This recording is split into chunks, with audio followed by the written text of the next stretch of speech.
After the anthems came the famous New Zealand haka.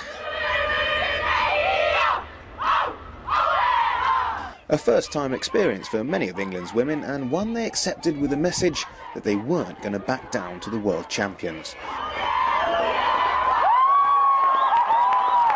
Well, after that exchange, it was no surprise both sides went at each other hammer and tong, and it wasn't until the 13th minute that the deadlock was broken. The Kiwi fly half Rebecca Mahoney slotting over a penalty. The wind was blowing a gale, and New Zealand had the advantage of playing with it in the first half. A first half that didn't bring the usual free-flowing rugby we're used to from England, or indeed New Zealand. The fact that the game's second score, a Mahoney penalty, came after 28 minutes was proof that the weather was playing its part.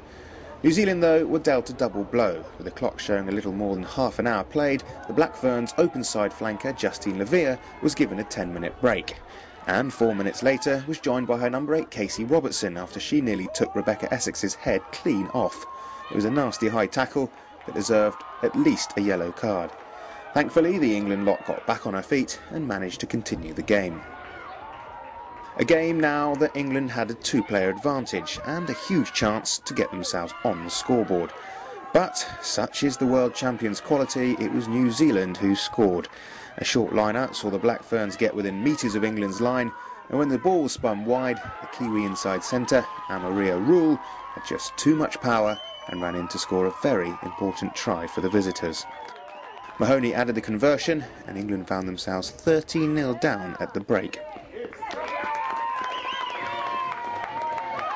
With the win now behind them, England had the chance to try and get back into this game. But New Zealand aren't world champions for no reason, and it was them who got the first points of the second half, again from the boot of Mahoney.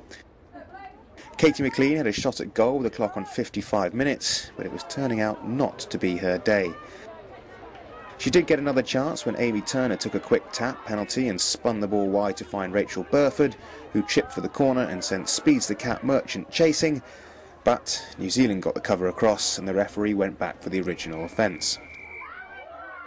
McLean needed the post to help her get the 3 points, but at least it gave something for England to work on. The fly half had another chance 6 minutes later, but this time it slid wide. New Zealand held on to win the game 16-3, and although England lost and failed to score a try, it was a lesson that they needed, and a lesson they will no doubt learn from. And of course, there's always next week at Twickenham to put things right.